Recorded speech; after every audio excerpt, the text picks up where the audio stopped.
গুৱাহাটীত চলি থকা দ্বিতীয় ৰাষ্ট্ৰীয় স্কুল অনূৰ্ধ্ব 12 আৰু অনূৰ্ধ্ব 18 দলীয় দবা প্ৰতিযোগিতা পূৰ্ণগতিত অব্যাহত আছে। সোমবাৰৰ পৰা তিনিদিনীয়াকৈ আৰম্ভ হোৱা এই প্ৰতিযোগিতাৰ আজি দ্বিতীয় দিনা শতাধিক খেলুৱৈয়ে নিজৰ শ্ৰেষ্ঠত্ব উজাৰি দিয়ে। সৰ্বভাৰতীয় দবা ফেডাৰেশ্যনৰ তত্বাৱধানত অসম দবা সন্থাই আয়োজন কৰা এই প্ৰতিযোগিতাত আয়োজক অসমসহ দেশৰ বিভিন্ন ৰাজ্যৰ মুঠ 60টা দলৰ 3 শতাধিক খেলুৱৈয়ে অংশগ্ৰহণ কৰিছে। ৰাষ্ট্ৰীয় স্কুল পৰ্যায়ৰ এই অন্যতম সৰ্ববৃহৎ প্ৰতিযোগিতাখনৰ সম্পৰ্কত অসম দবা সন্থাৰ মুখ্য উপদেষ্টা তথা টুৰ্ণামেণ্ট ডাইৰেক্টৰ মুকুলা ডেকাই কয় এনেদৰে। 12 আগষ্টৰ পৰা আৰম্ভ হৈছে, অহা 14 আগষ্টলৈ অনুষ্ঠিত হ'ব দ্বিতীয়খন স্কুল টিম আণ্ডাৰ 12 আণ্ডাৰ 18 দবা খেলৰ শুভাৰম্ভণি ইতিমধ্যে হৈছে। আজি দ্বিতীয় দিন 20খন ৰাজ্যৰ পৰা ছাত্ৰ ছাত্ৰীসকল আহিছে এই গুৱাহাটী মহানগৰত আৰু সুন্দৰভাৱে খেল অনুষ্ঠিত হৈছে।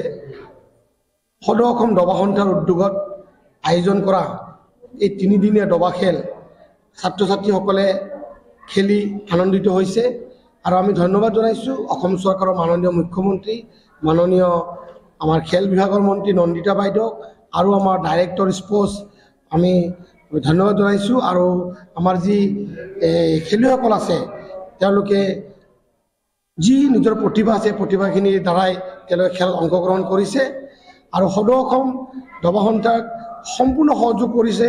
সদৌ ভাৰত দবা সন্থা অল ইণ্ডিয়া চেছ ফেডাৰেশ্যনৰ সহযোগিতাত এই সুন্দৰভাৱে আয়োজন কৰা হৈছে। 14 তাৰিখে মাননীয় মুখ্যমন্ত্ৰী মহোদয় সামৰণি অনুষ্ঠানত অহাৰ কথা আছে। সম্ভাৱনা হয়তো তেওঁ আহি উপস্থিত হয় ছাত্ৰ ছাত্ৰীসকলক তেওঁ মাৰ্গদৰ্শন দিব, নিশ্চয় আশীৰ্বাদ প্ৰদান কৰিব। আমি আশা ৰাখিছোঁ মাননীয় মুখ্যমন্ত্ৰী মহোদয়ৰ উপস্থিতিয়ে দবা খেলৰ খেলুৱৈসকলে আনন্দিত হ'ব। টোটেল আপোনাৰ 240 ৰাউণ্ডৰ খেলা হ'ব। ইতিমধ্যে যোৱাকালি আমাৰ হৈ গৈছে 3টা ৰাউণ্ড হৈ গৈছে।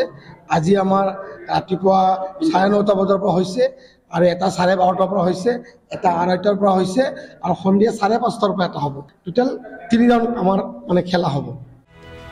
News Desk Report, Olympia Sports.